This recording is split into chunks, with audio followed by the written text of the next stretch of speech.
It was a group of parents. In fact, we were at St. Louis Elementary School. I lived in Issaquah, and that was the closest elementary school. So we were used to carpooling. And those of us that lived in Issaquah were standing around in the parking lot.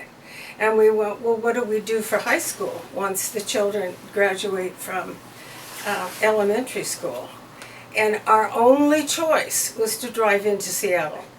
And so we decided that what we would do is that we would form ourselves into an informal group, and we would demonstrate that there was a need on the east side, and we would take this information to the Archbishop. So then we went down to the Archdiocese and pulled the baptismal records for all of the parishes to look so we could tell what the population was going to look like and what the growth would look like. Then we went to all the public school districts on the east side, and we did the same thing, looking for trends, population growth, what were their statistics. So we felt pretty secure that we had documented need and that we had a definite indication from parents. So we made our appointment with the Archbishop. And we went to see the Archbishop, and he was very kind, he was very polite, absolutely clear, and he put all of his cards on the table. There was no game playing at all. And he said, it's not going to happen. He said, we have no money. To say we were not happy would be an understatement. It took us a few weeks to just reeling from that information, because we had demonstrated such a strong need and willing support. We decided we'll own it ourselves. It's our children and it's our money, and we've demonstrated a need. And a lot of people said to us it won't be Catholic, and yet when they looked around, there were plenty of Catholic schools that were all staffed with lay people. So we found out very quickly that to be a Catholic school, the Archdiocese has the authority to approve you, has to approve you as a Catholic school. And they approve you based upon your philosophy and your curriculum. Once we decided to go ahead on our own, now we had to function legally. So to function legally, we had to form a nonprofit organization, apply for a tax-exempt status, determine articles of corporation, and write our bylaws. Our original name was the Inter-Parish Association for an Eastside Catholic High School. Now, it didn't work. And how do we know it didn't work? Because that small group of us, there were 6 or 8 of us, we funded all of the expenses from the very first day out of pocket. Thousands and thousands of dollars over a 6-year period of time. Well, we wrote a check to this nonprofit to pay those expenses. And when we wrote out the first check, the name wouldn't fit on the pay to order line. So we quickly changed it to DBA, Eastside Catholic High School. So that's where we got our name. I have to tell you, about 3 years later, the CEO of a Fortune 500 advertising marketing company approached me one time after Mass and said, do you have any idea what a coup you did on that name? And I said, I didn't realize it at the time. At the time, all we were trying to do was get a name that fit on a check line. We had started praying at the very beginning, but this is the part where we really, really double down on all of our prayers. And we sent words out. We prayed this school into existence, literally. Every single move we made was met with a block of some kind. Everything we did. We had to pray our way past every single one of those obstacles. And so that became the way that we conducted everything. And I'm hoping to this day, I think to this day, it still stays as an integral component part of the school, because that's what we owe our existence to. It is much easier to assemble a whole bunch of people that think exactly like yourself, that are your style of thinking. They think like you, it's quick, and it's easy, and you understand each other. It's much more difficult to find consensus with a very diverse group, including styles.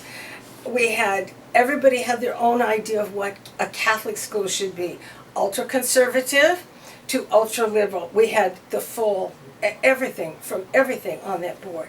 Now, I will tell you, that's one of the reasons it took 6 years, because it took a lot more time to get people to consensus than it did. It had been very easy for me to just blow on through and put everything together in a year. Truthfully, about 2 or 3 of us could have done it much more quickly. But it wouldn't have been as good as it is now. It would have missed all the things that are really important to the school if we hadn't stayed with diversity. Okay, so now finally we're ready to begin forming a school. We've done all of this work, we're finally to a school. We were asked these 3 questions all the time. Where will the school be located? How much will it cost? And what's the curriculum? So, of course, the first thing we did was site selection. Anything on the east side that would have worked, that we could have converted into a school, we investigated. It took us 6 months. Finally, they put Ringdahl Junior High School on the potential closure list, and that size was adequate for high school. It was right across the street from Bell Square. Eventually, that property became Bell Square's expansion. In order to get a loan for new construction, you have to have assets. You have to have collateral. We had nothing. We had nothing but prayers. That's all we had. We did something extraordinary that had never happened. There was the whole buzz of all of the educational community. In Catholic high schools, they were used to having clergy staff the school. And clergy would donate back 50% of their salary to offset the operating budget. Well, there were no clergy in the school, except for maybe one. So they kept the teacher's salary very, very low. And the teacher salaries at these schools did not pay a living wage to these folks. So we decided that if we wanted to attract the very best teachers, and we did, we culled the cream of the best teachers. It was extraordinary. If we wanted the very best teachers, we had to pay them. So we set our teacher salary schedule 30% higher than any other Catholic school in the state of Washington. That was beyond extraordinary. And we were within 10% of the Bellevue School District. So we were now compatible with our local Bellevue School District. Teachers if we wanted the best teachers, they needed a living wage. Okay, so now we have a visible place. One of the things that we did, which I think was a definite key to our success other than our prayers, was the fact that we decided very early on to not make any decisions based on fear.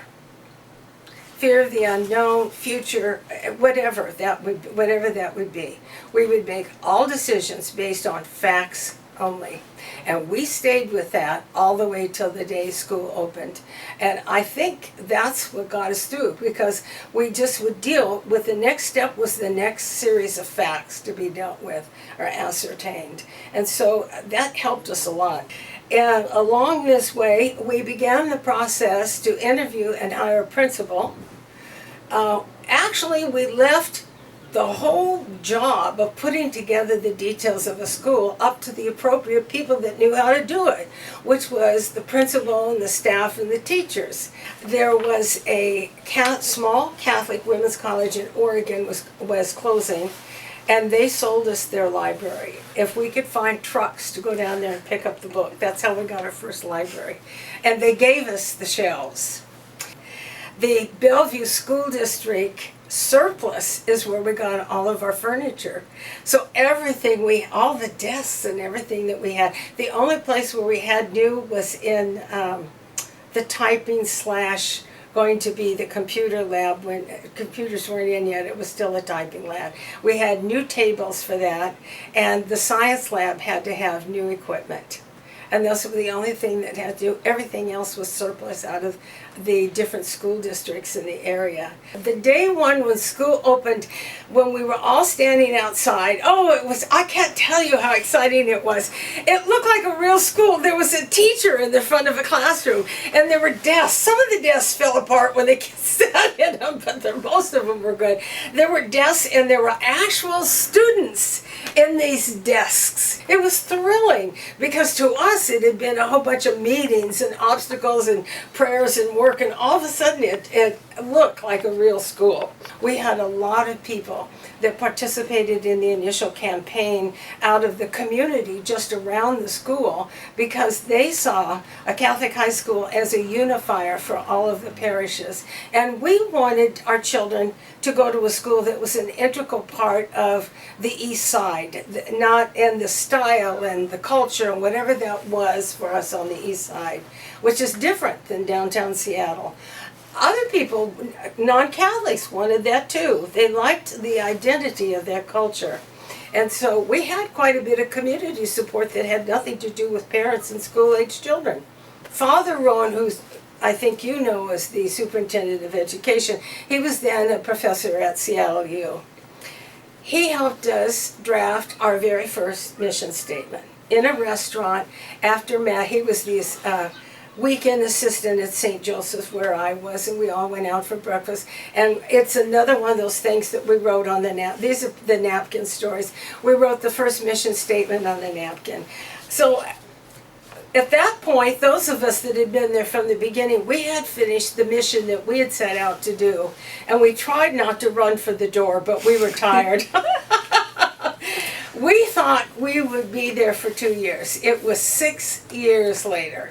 And we had expanded and it brought in so many more people now, and the school was up and the school was functioning, and we left it. When we left, we left it in the hands of God.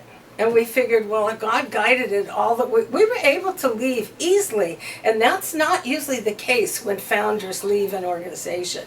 We were able to leave easily because we trusted God to take it that far, and there's no reason why God was going to desert the school now just because we left, that God would take it all the rest of the way. It's really a history and a study in faith. It really is. That school had an unbelievable beginning.